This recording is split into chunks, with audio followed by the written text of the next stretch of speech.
Basically what we were talking about was के paper 4 की techniques पे हमें बात स्टार्ट करनी है, क्योंकि बहुत सारे स्टूडेंट्स जो हैं वो पेपर 4 में बहुत ज़्यादा स्ट्रगल कर रहे हैं। तो पेपर 4 के आंसर, और वैसे स्ट्रगल करने के ऊपर मैंने एक डिस्कशन लगाया भी था पहले, लेकिन आज हम थोड़ा सा रुक रुक के, थोड़ा सा स्टॉप लगा लगा के जाएंगे। पेपर 4 के ऊपर मेन डिस्कशन लगाना है। और ऑनलाइन क्लास चल रही है तो उसमें मैं ऑब्वियसली अब तुम लोग को फिजिकली नहीं देख सकता हूँ। I can actually see you just virtually. I can just read your names and I can just read this chat option in front of me. So point ये है कि अगर कोई, क्योंकि अभी पेपर 4 की डिस्कशन थोड़ी सी डिटेल होगी, थोड़ी सी लेंदी होगी, थोड़ी स्लो लेके चलेंगे डिस्कशन को। ज़ाहिर है इस डिस्कशन के अंदर हमारे पास अगले जो इसके 5 6 7, आई थिंक 5 6 7 जो अगली ऑनलाइन क्लासेस होंगी हमारी, अगली आने वाली, आज से लेके अगली जो आने वाली 5 6 ऑनलाइन क्लासेस होंगी, उस पूरी 5 6 ऑनलाइन क्लासेस के अंदर हम पेपर 4 की टेक्निक्स के ऊपर डिटेल में बात कर रहे होंगे। तो पेपर 4 को सही से समझने के लिए अब हमें चाहिए कि अगली जो 5 6 7 ऑनलाइन क्लासेस हैं उसको अब तुम लोग मिस नहीं करना, ताकि कोई सवाल क्योंकि आएगा तो जो मैं चैट ऑप्शन देख रहा हूँ यहाँ पे, तुम लोग चैट पे लिख सकते हो। और अगर किसी को फिर डायरेक्टली बात बात करनी होगी तो फिर वो क्लास के एंड में मैं अलाउ करूंगा। अभी क्लास के बीच में अगर कोई बात करनी हो तो चैट ऑप्शन तुम लोगों के पास एक्टिव है। और पेपर 4 के अंदर हमारे पास देखो, मई जून 2023 का पेपर हम यूज करेंगे। May June 2023 variant 42, this is paper 4 and we are going to use this paper to basically discuss all the paper 4 techniques, to discuss how to answer, how to approach this exam, how to think about uh, uh, the points, how to, मतलब basic detailing के अंदर जाएंगे पूरा, ताकि वो तुम लोग को ये बात समझ आए कि पेपर 4 जब आप करने बैठते हो तो आपका माइंडसेट कैसा होना चाहिए, आंसर राइटिंग स्किल क्या होती है, 20 मार्कर लिखते कैसे हैं, और आंसर का स्ट्रक्चर कैसे बनाते हैं, उसके अंदर हम नॉलेज एनालिसिस, एप्लीकेशन और इवैल्यूएशन के मार्क्स कैसे लेते हैं, क्योंकि काफ़ी डिटेलिंग होती है एक आंसर के अंदर।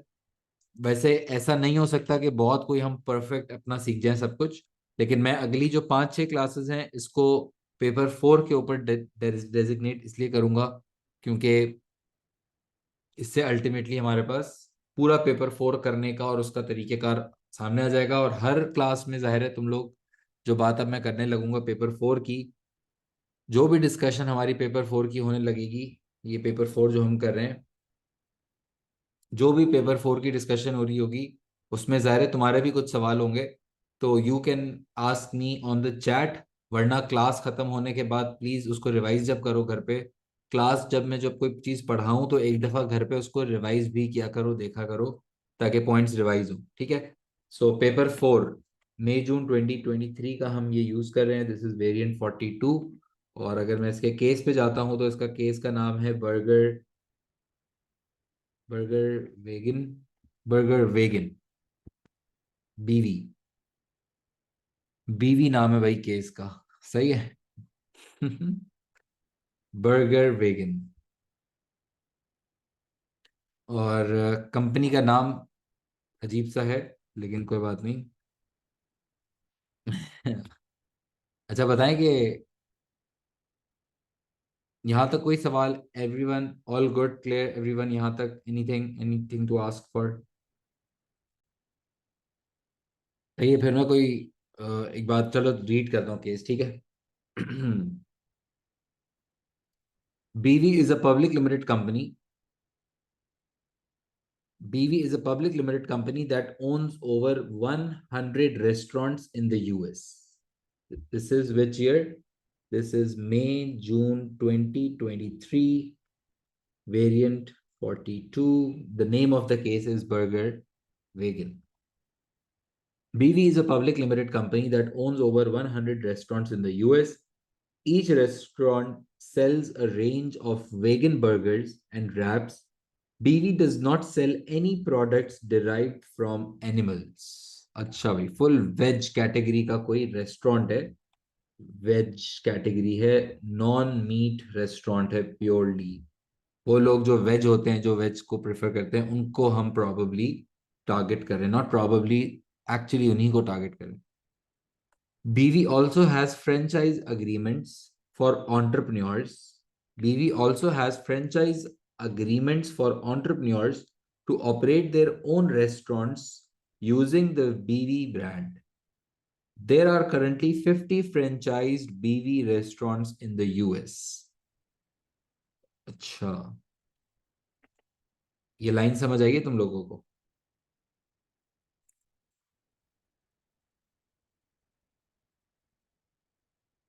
कि हमारे पास 100 रेस्टोरेंट्स हैं और वेज कैटेगरी लोगों को हम टारगेट करते हैं. We are actually selling these burgers and wraps and for growth we sell franchise. Good, franchise sell करते हैं हम लोग. और टाइमलाइन ऑफ बीवी देखते हैं क्या है भाई. 2009 से टाइमलाइन दी हुई है 2020, 21 एंड 2022 तक. यानी कि 2009 से लेके 2022 तक का जो टाइम है. अभी हम 2024 के अंदर हैं, तो समझो कि 2 साल पहले तक की कहानी है ये. 2009 से अगर मैं शुरू करूं तो 2009 में द फर्स्ट बीवी रेस्टोरेंट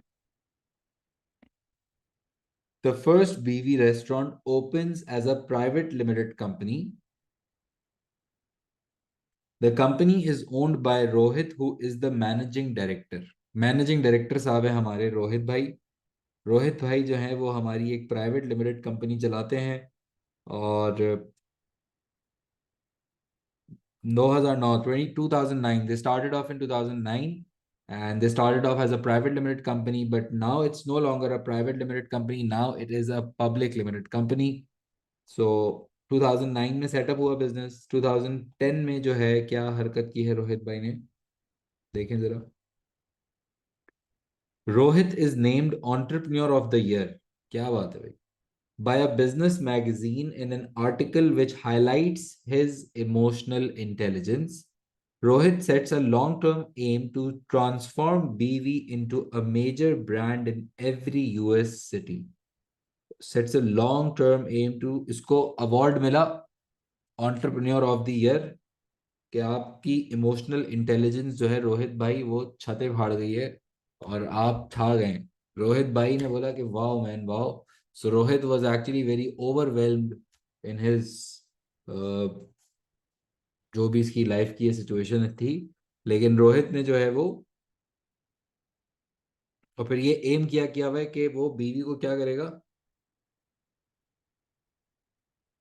कि यूएस के अंदर वो कोई बड़ा गेम मचाएगा. 2010 में इसने ये बात सोच ली थी.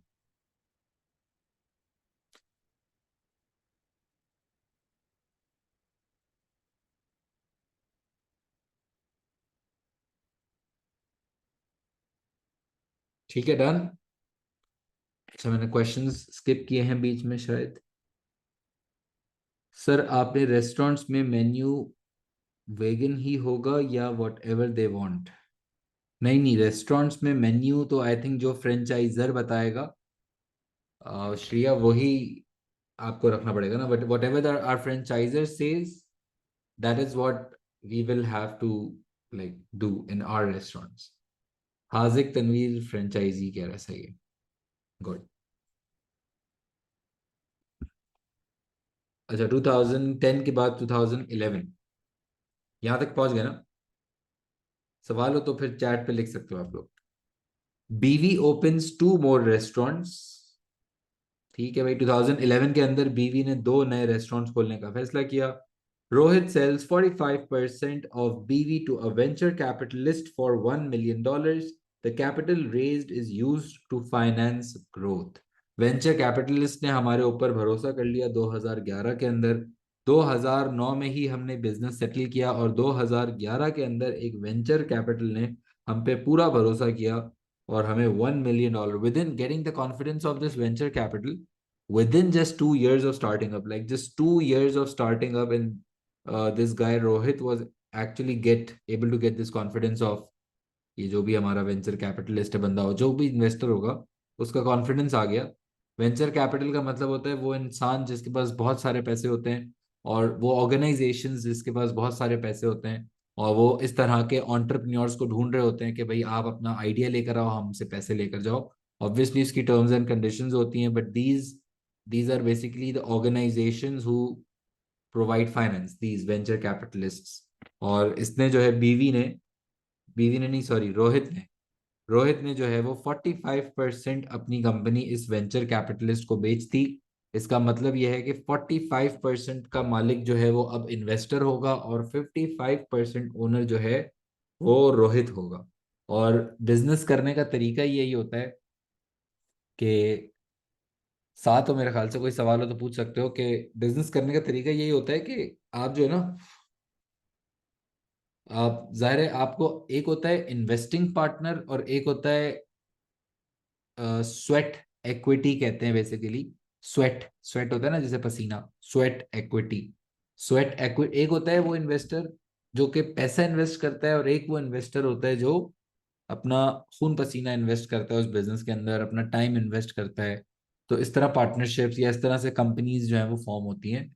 हो सकता है कि एक ही बंदे के पास पैसा हो और वही काम करना चाहता हो, ऐसा भी पॉसिबल होता है। But a lot of people do have a lot of ideas, जैसे तुम लोगों के पास भी हो सकता है बहुत सारे आइडियाज हो, लेकिन हर किसी के पास पैसे नहीं होते हैं। तो वो आइडिया को फिर कोई बंदा कहता है ना कि मैं आइडिया पे काम करना चाहता हूँ और मैं इसको समझता हूँ कि अच्छा सक्सेसफुल बिजनेस है ये। So you can attract those people who will want to invest into your business, and those investors or those organizations are known as venture capitalists। और फिर इसके बाद एक second, Rohit sells 45% of BV to a venture capitalist for $1 million. The capital raised is used to finance growth. फिर 2011 till 2014 क्या हुआ? BV opens 13 more restaurants। 13 और restaurants खुल गए। ठीक है भाई। 2015 में क्या हुआ? BV becomes a public limited company. Rohit and the venture capitalists retain 5% of the shares each। अच्छा, बाकी सारी कंपनी बेच दी। BV starts to market BV starts to market its franchise model and sell its first franchise in New York। अच्छा, 2015 से franchising हमने start की है।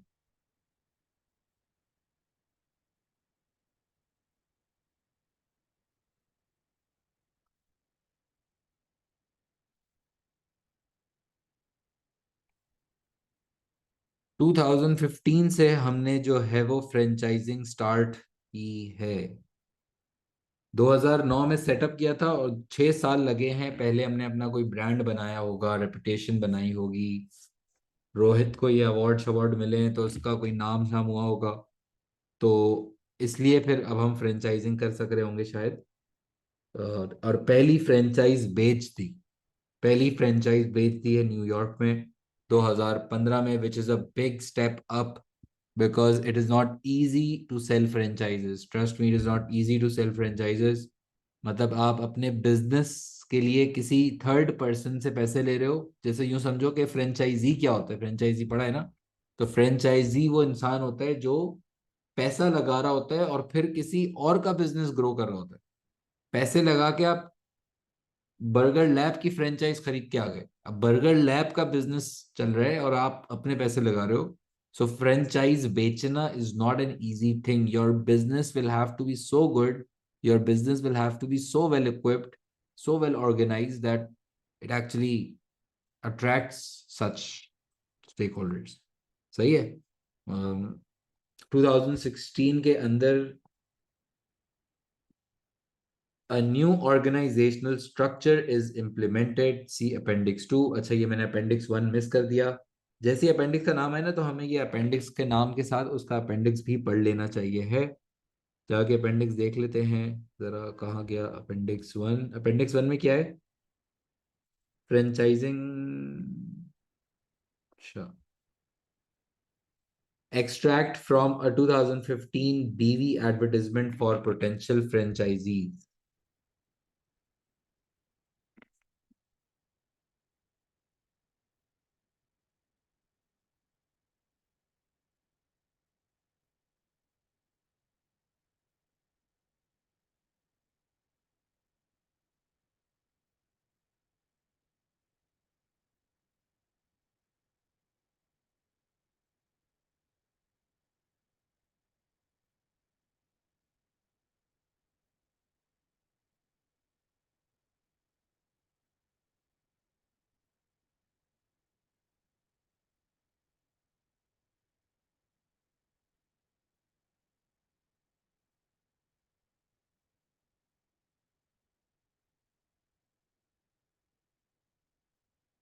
क्या लिखा है मनाल ने? The advertisement seems very vague. The advertisement seems very vague. Hmm. देखें भाई क्या सीन है। एडवर्टिजमेंट है क्या बेसिकली? 2015 में भी हमारी कंपनी ने कोई एडवर्टाइजमेंट दिया था फ्रेंचाइजीज को अट्रैक्ट करने के लिए। So as a franchisee you must show that you have the adaptability and intelligence to lead a dynamic business. You are the public face of BV and must work within a distinct corporate culture to give your business the best chance of success. As a customer focused entrepreneur, you will need great social skills and a love of people. ये किस तरह का add है? चलो खैर ये add दिया है इन्होंने। अच्छा ऐड है, नॉट बैड, वेरी जनरल। हाँ गुड पॉइंट यार, उसका पॉइंट सही था कि थोड़ा सा वेग फील आ रहा है इसमें से, कि ये एडवर्टाइजमेंट उतना क्लियर नहीं है जितना शायद होना चाहिए था। कि ये देख के ये इन्फॉर्मेशन पढ़ के कोई बंदा पैसे लगाने के लिए आ जाएगा क्या? Maybe it work and it might they might have been sold but. Hmm. अच्छा।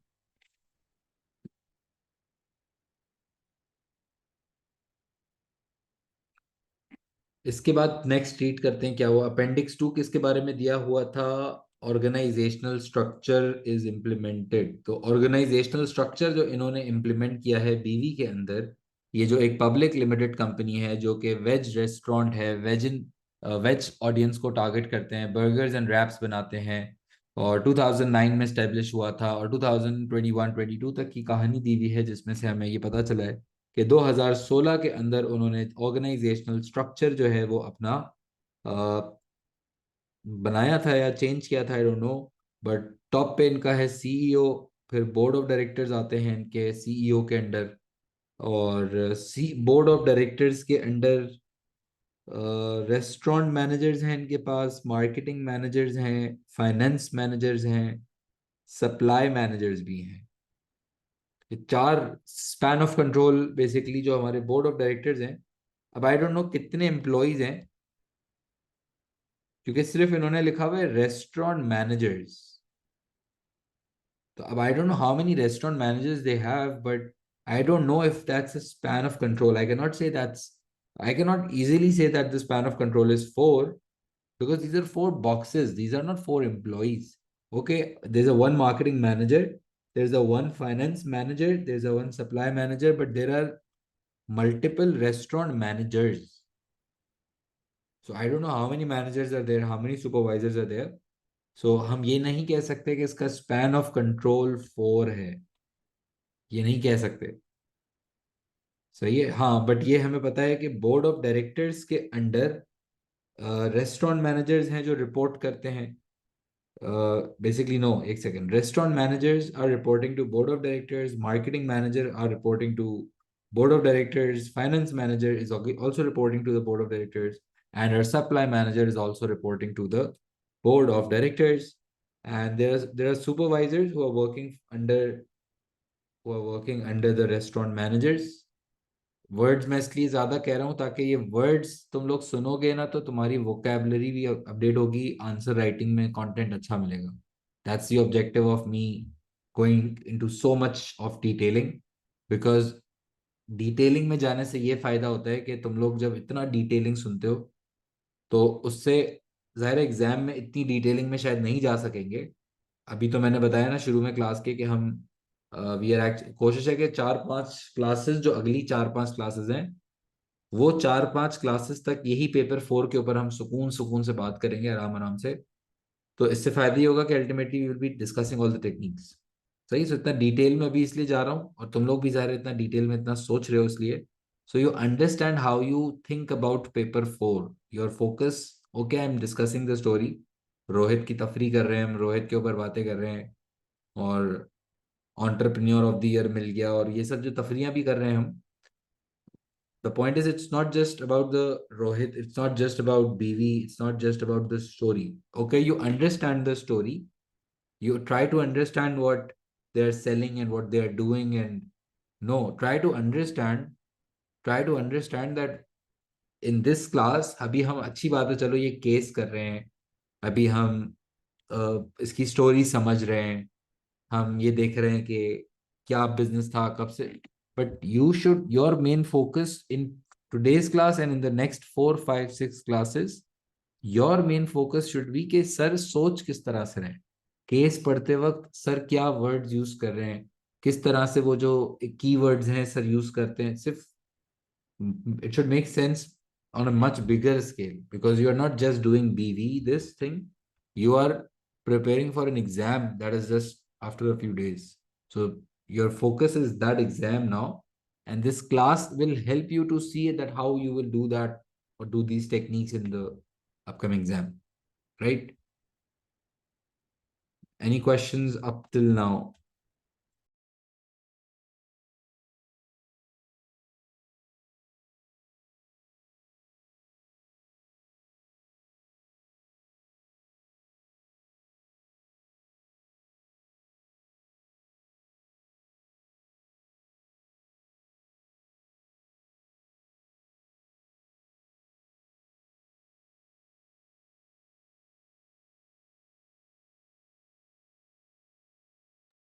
2016 की हम बात कर रहे थे, और 2016 के बाद 2017 एंड 18 के अंदर आ गए, और 2017 और 18 के अंदर जब हम आ रहे हैं, सो बीवी opens 15 more restaurants and 12 more franchises. 2017-18 में तो भाई ग्रोथ जो है वो बहुत ज्यादा हो गई। 2017-18 के अंदर 15 नए रेस्टोरेंट खोले हैं और नई फ्रेंचाइजेस भी खोल ली हमने। 2020 में फिर हमने क्या तीर मारे हैं जरा देखें। Most BV restaurants are closed due to global pandemic. Rohit decides to pay BV's employees throughout the closure. क्या कोविड हर साल आ जाता है, ये फिट सीन है हाँ? हर साल पेपर 4 में इस तरह टाइमलाइन बनी हुई आती है, और हर टाइमलाइन के अंदर जो है ना वो अ, ये कोविड का कुछ इम्पैक्ट डालता ही डालता है। जैसे इसमें एक रेस्टोरेंट है, तो कोविड को इसने रेस्टोरेंट से कनेक्ट कर दिया। एक दफा आईटी का केस आया था, पेपर 4 हम कर रहे थे लास्ट उसमें, तो आईटी कंपनी और कोविड का कनेक्शन जो है वो जोड़ा था। तो कोविड तो हर साल ही आया है, मतलब ऑब्वियसली आया ही है ना, एक्चुअल रियल लाइफ सीन है।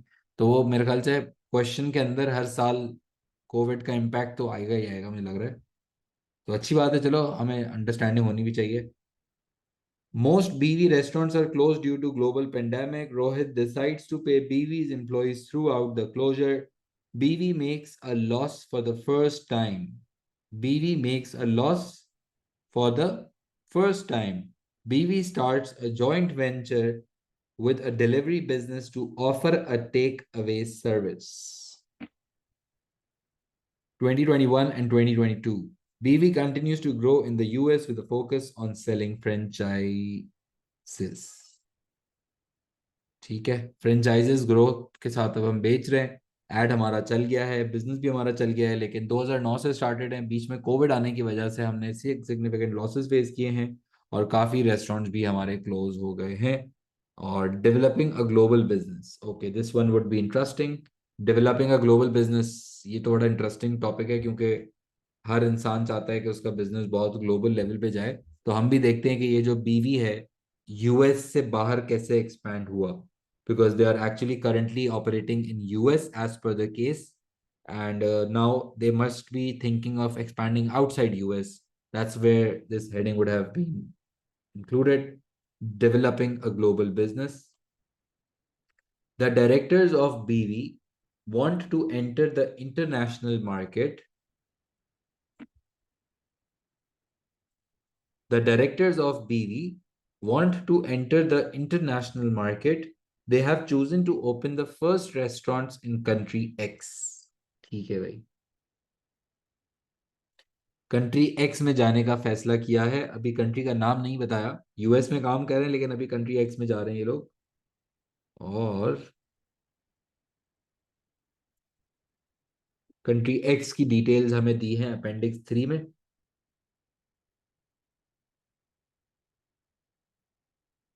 यूएस और कंट्री एक्स की क्या डिटेल्स दी हैं देखें जरा। पॉपुलेशन का स्टैट्स दिए हैं,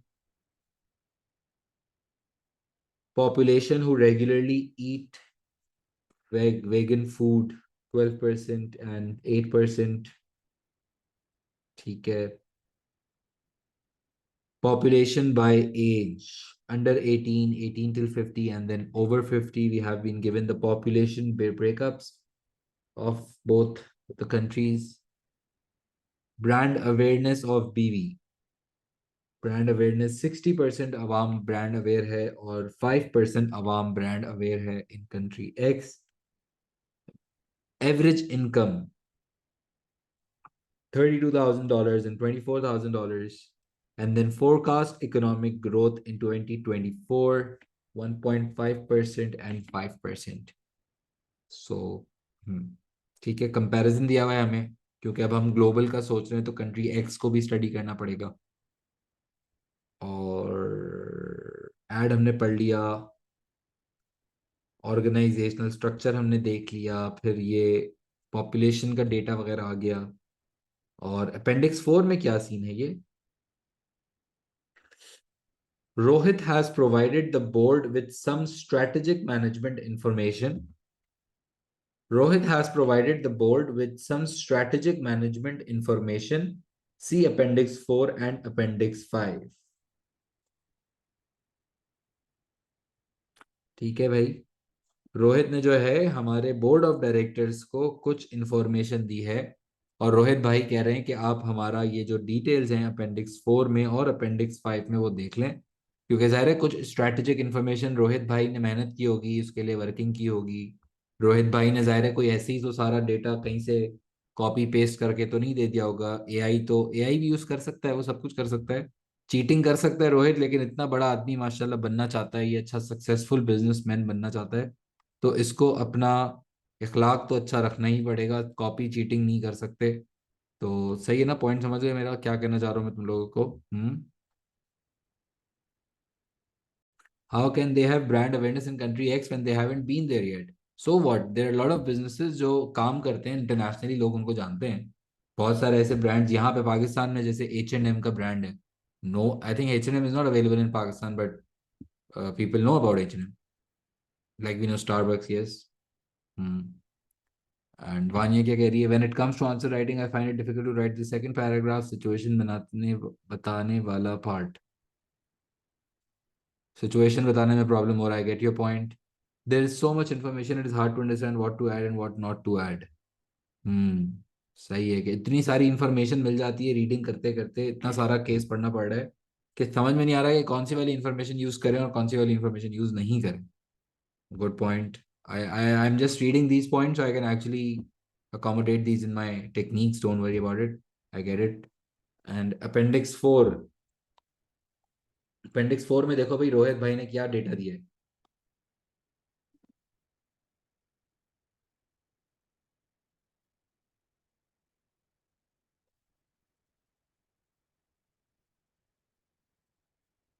अपेंडिक्स 4 में क्या डेटा दिया हुआ है हमें.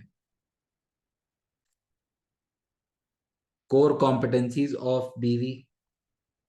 Force field analysis for BV entering the restaurant market in country X. सही है. Force field analysis for BV entering the restaurant market in country X. Possible strategies include भी दिया हुआ है. क्या पॉसिबल, अपेंडिक्स 5 में क्या दिया हुआ है, decision tree for first 2 years of operation in country X. Decision tree for first 2 years of operation in country X. दो ऑप्शन है हमारे पास कंट्री एक्स में जाने के लिए. एक है कि हम पेन ग्लोबल मार्केटिंग स्ट्रेटजी रख सकते हैं, और दूसरा हम लोकल डिफरेंसेस को maintain, local differences basically known as global localisation, right. And success के भी चांसेस हैं, फेलियर के भी चांसेस हैं, सक्सेस के भी चांसेस हैं, फेलियर के भी चांसेस हैं. अब ये हमें डिसीजन ट्री बना के दिया हुआ है, जरा इसको आप चेक करें, देखें, क्योंकि बहुत सारे बच्चे ये भी करते हैं कि केस पढ़ते पढ़ते जो है ना बहुत ज्यादा जल्दबाजी में रीड करते हैं और वो स्किप करते हैं information. When you read a certain information, that piece of information should make some sort of sense in your mind. Make always make sure. जैसे मैं कह रहा हूँ कि भाई दो ऑप्शन है, अगर हम कंट्री एक्स में जाते हैं, हम एक रेस्टोरेंट चला रहे हैं, और अगर हम कंट्री एक्स में जाते हैं तो हमारे पास दो ऑप्शंस हैं. या तो हम अपना वही ब्रांड जो हमने, वही मार्केटिंग मिक्स, जो प्रोडक्ट प्राइस प्लेस प्रमोशन, वही मार्केटिंग मिक्स जो यूएस में चल रहा है, जो बर्गर्स एंड रैप्स का मार्केटिंग मिक्स यूएस में चल रहा है, वही सेम मार्केटिंग मिक्स मैं चाह रहा हूं कि अगर कंट्री वाई में भी मैं लेकर चलूं. सेम प्रोडक्ट, मतलब more or less the same, just like Apple operates on pan global marketing strategy, such as McDonald's operate on this maintaining the local difference strategy, or as we say global localization. सही है. So now basically there are two strategies for this BV, that either they can use pen global marketing strategy, and they can also use that global localization. Here it is written maintain local differences. And if they use pen global marketing strategy, then this is going to cost them $2 million. And if they're going to go for global localization, then it will cost them $4 million. ठीक है. सो pen global पे जाते हैं तो वो थोड़ा सस्ता scene है, और अगर लोकल डिफरेंसेस को मेंटेन करने की कोशिश करते हैं, अपना product price place promotion country x की मार्केट कंडीशंस के हिसाब से अगर मैं चेंज करने की कोशिश करता हूँ, जैसे मैकडोनल्ड्स अपना मार्केटिंग मिक्स हर मुल्क के हिसाब से चेंज करता है, तो उसमें पैसे भी ज़्यादा लगते हैं, हर मुल्क की मार्केट रिसर्च करनी पड़ती है, और मुल्क को समझना पड़ता है, अंडरस्टैंड करना पड़ता है कि कौन सा वाला मुल्क जो है उसमें क्या चल रहा है. So using pan global is relatively cheaper as compare to using the global localisation. That is also the point. सही. और लेकिन रिस्क फैक्टर अगर मैं असेस करूं, तो रिस्क फैक्टर, कौन से ऑप्शन में रिस्क ज्यादा है, कौन से ऑप्शन में रिस्क ज्यादा है, पेन ग्लोबल में या ग्लोबल लोकलाइजेशन में?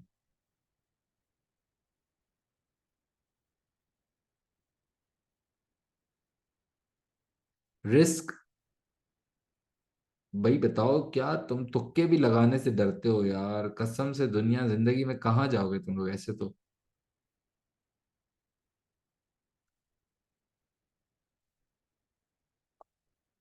जिस स्ट्रैटेजी में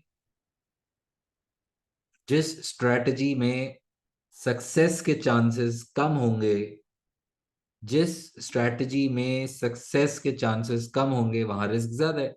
अब यहाँ सक्सेस के चांसेस 50% है, यानी कि अगर मैं पेन ग्लोबल यूज करता हूँ तो वहां पे 50% चांस है कि मैं कामयाब होऊंगा, और वहां पे 60%, 60% chances of success in this localisation वाली स्ट्रैटेजी. कॉस्ट ज्यादा है लेकिन रिस्क कम है. तो नाउ दैट्स द गेम. सोचने का तरीका इसलिए सिखा रहा हूँ, आई रिपीट, कि कुछ बच्चे आंसर, या जब एग्जाम में बैठे होते हैं तो वो एग्जाम में बैठने के साथ वो सोचते नहीं है, बस वो देखते हैं और उनका दिमाग ही नहीं चल रहा होता. तो फायदा नहीं है. कोई डायग्राम देखो सामने, कोई डिसीजन ट्री बना हुआ आ जाए, कोई नेटवर्क डायग्राम बना हुआ आ जाए, कुछ सामने टेबल बना हुआ आ जाए, तो उस टेबल को पहले सुकून से देखना पड़ता है. नहीं देखूंगा तो हो सकता है कि कुछ इंफॉर्मेशन मैं स्किप कर दूंगा, और वो मैं रीड नहीं करूंगा. So it will actually create a problem. So try to focus on first reading the points very focused, very very focused and carefully. ये बात बार बार इसलिए कह रहा हूँ, कुछ बच्चे जल्दी जल्दी में यूं आगे जाते हैं और वो सब खराब हो जाता है. ठीक है. सो स्ट्रेटेजिक मैनेजमेंट इंफॉर्मेशन इन 2023 क्या दिया हुआ है देखो.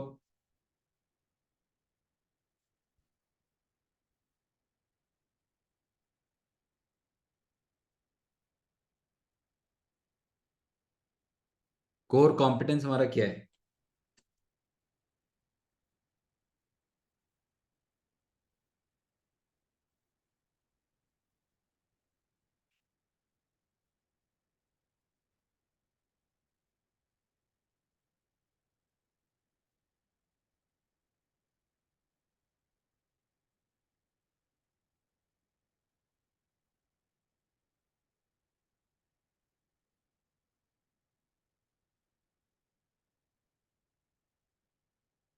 Core competence. Core competence of बीवी. Clear corporate identity as an ethical business.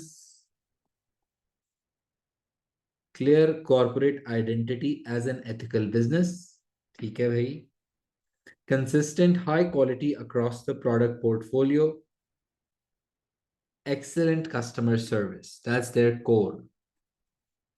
फिर फोर्स फील्ड में क्या दिया हुआ है? फोर्स फील्ड एनालिसिस फॉर बीवी entering in the restaurant market in country x. Driving forces क्या हैं? Vegan food market is expected to double in the next 3 years. Government policy is expected to support vegan food. There is little competition in the vegan food market, and the restraining forces are that there is limited awareness of BV brand, and the customers may not like BV's product range. And there are some possible strategies given. Develop a pen global marketing strategy based on the US market, or they can develop a marketing strategy to maintain local differences in country X. ठीक है. अब काफी कहानी. Core हमारा दिया हुआ है कि हमारा कोर क्या है, क्या चीज हमारे लिए सबसे ज्यादा इंपॉर्टेंट है. और फिर हमें फोर्स फील्ड की कुछ. अब फोर्स फील्ड में ज़ाहिर है इसने स्कोरिंग नहीं करके दी हुई, which is all right. And फिर हमें दी हुई हैं दो strategies, pan global and localisation. और क्या क्वेश्चन आया है कि what is corporate identity. What is corporate identity. Corporate identity कहाँ लिखा हुआ है? ये रहा. Clear corporate identity. Corporate identity का मतलब होता है कि जो आपकी कंपनी की इमेज है. जैसे इस बीवी है ना, बीवी बीवी का इमेज क्या है कि वो एक वेज रेस्टोरेंट है, बर्गर्स और रैप्स सेल करता है. So now that's their identity, that is who they are. So now when you try to expand, कहीं ऐसा ना हो जाए कि ये जो आपकी मेन आइडेंटिटी है वो लूज हो जाए. Apple is a technology company. Apple expands a lot. Apple comes up with new products. Apple comes up with a lot of new innovations, but it's a technology company, and their identity is like they're not a phone company. They're not a mouse company. They're not a watch company. They're a technology company. So that's what their identity is. समझ आया?